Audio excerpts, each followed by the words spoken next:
School board members and other school officials are aware that the county faces a sharp decrease in revenues in the next fiscal year, both from a decrease in BEP funding and the loss of severance tax revenue as the coal industry continues a decline.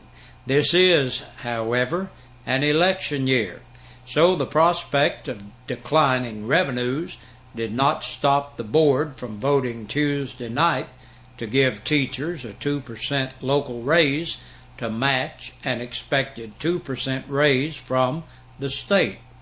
Eugene Lawson, a frequent critic of teachers, made the motion and all 9 board members present voted yes.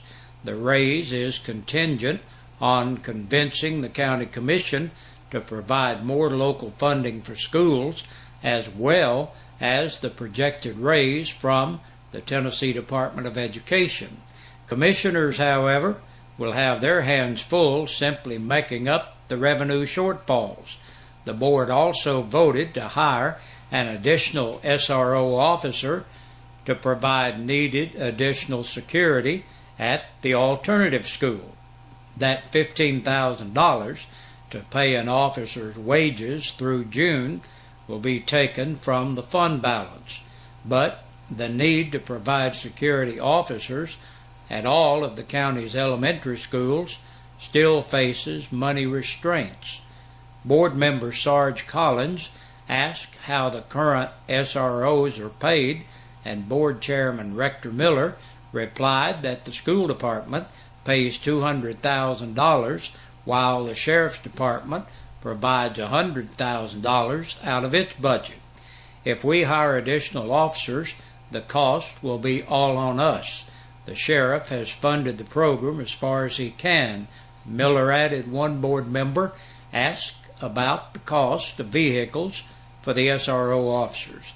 Sheriff Goins responding, "I'd like to know how you can have a deputy sheriff without a vehicle."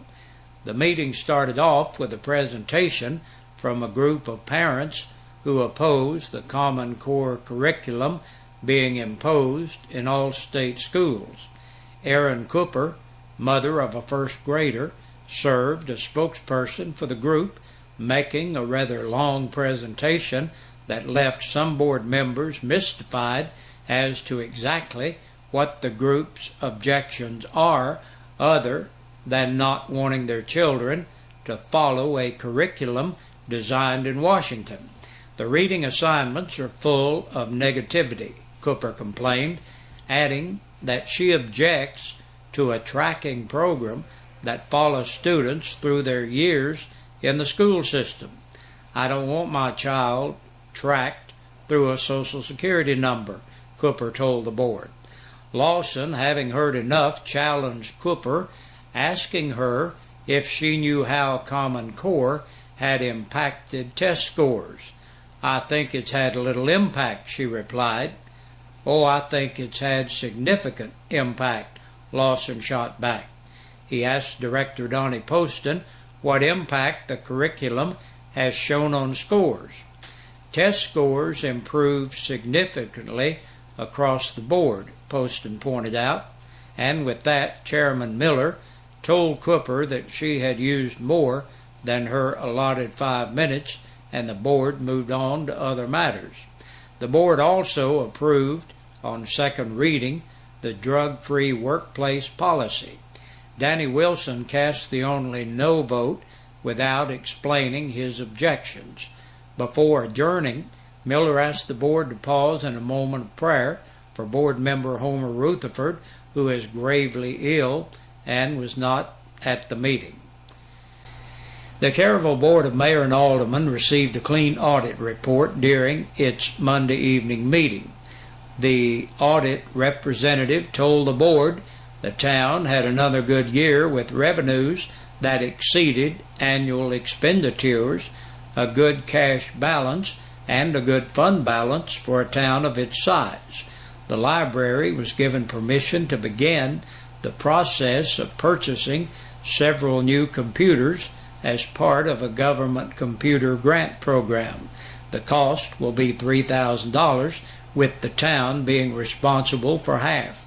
Actual invoices for the purchase will be approved at next month's meeting. Repairs to fix the brakes on the town's backhoe were also discussed. The board approved repairs be done, but only if they did not exceed $3,000. Board members briefly discussed whether the cylinders could be rebuilt for a third time on the garbage truck and decided if they were too damaged, too much to take bids on new ones, which will cost over $800 each. A motion to advertise bids to pave Pops Road, upgrades to City Hall, and repairs to several doors at City Hall were also discussed. Final business concluded was the opening of bids for janitorial services at City Hall.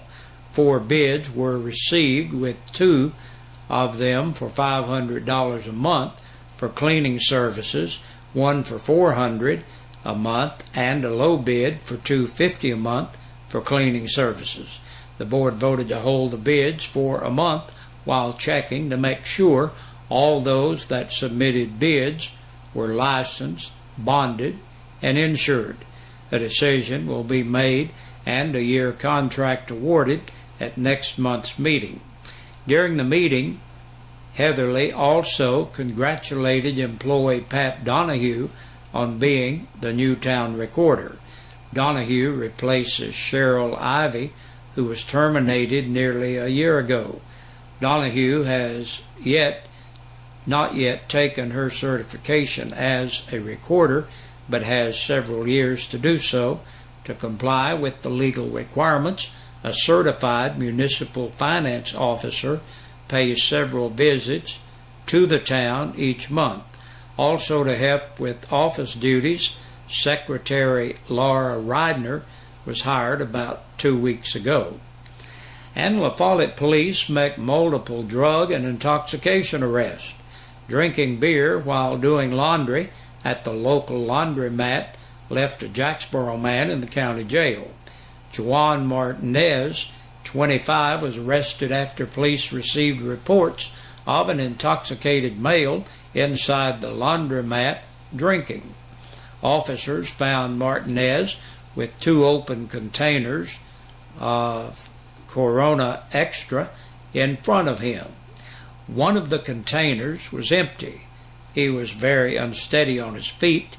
He was arrested for both his own safety and the safety of others and transported to the county jail, where he was charged with public intoxication. On March 8th, La Follette police arrested Jessica Lynn Morgan and Michael Dabney on drug and resisting arrest charges, according to their police report. Officers were dispatched to an abandoned house on North Nevada Avenue in regards to the 2 being there. Both individuals had active arrest warrants issued on them. After being handcuffed, Dabney escaped and was later taken back into custody in the woods behind the house.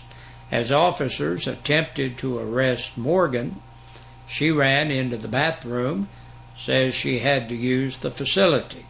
Officers followed her inside, and as they placed handcuffs on her, she turned away and injected herself in the tongue with an unknown substance from a syringe she had in her hand. She then threw the syringe on the floor.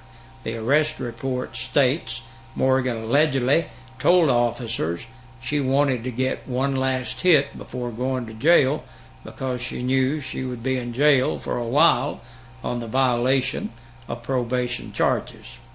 And that's a look at the news for today. We'll be right back with the police report from the Sheriff's Department. And we have a light report from the Sheriff's Department today. Only 4 people booked into the jail in the past 24 hours. John Mark Cornett, 54, of Ash Street in La Follette, for falsification of a result of a drug test. 35-year-old Michael Jesse Dockery of Chestnut Avenue, La Follette, for driving while revoked. Sean Paul Goins, 28, of Cross Valley Road, La Follette, for theft of property between $1,000 and $9,999. And last today, Alicia Renee Smith, age 30, of Ridner Lane in Jacksboro, on a KPS bench warrant. And that's a look at the midweek edition of the news and the press release from the Sheriff's Department. Have a good evening. Watch that wind and cold weather, and we'll see you again tomorrow evening. Hey, Big Josh with you with our birthdays and anniversaries on this Wednesday evening. Our birthday and anniversary club is brought to you by your friends here at WLAF and Eastside Pizza and Deli. They're located in the Food Lion Center. You need to stop by and check these folks out, friends. Try some of that pizza and that delicious food up there, will you? Tell them you heard about them right here at WLAF. Cameron Shears celebrating a birthday today. Happy birthday to Cameron. And David and Larry Trummons is celebrating today. Happy birthday to Larry and to David. And Ray Bowling is having a birthday. Happy birthday to you, Ray. And our belated birthday to Lynn Powers. Happy belated birthday to you. And we hope you all are having a great day and had a great day. If you're celebrating your birthday or your anniversary and for some reason we don't have your number in here, please go ahead and send it in. Even if you're late, why, you'd still be eligible for the drawing that we have each Friday. And that's the only way that you can get in, is if we have your name on our list. You could win a birthday dinner for two or an anniversary dinner for two from your friends here at WLAF and Eastside Pizza and Deli, located in the Food Lion Center. Hey, good Lord willing, see you tomorrow about this same time.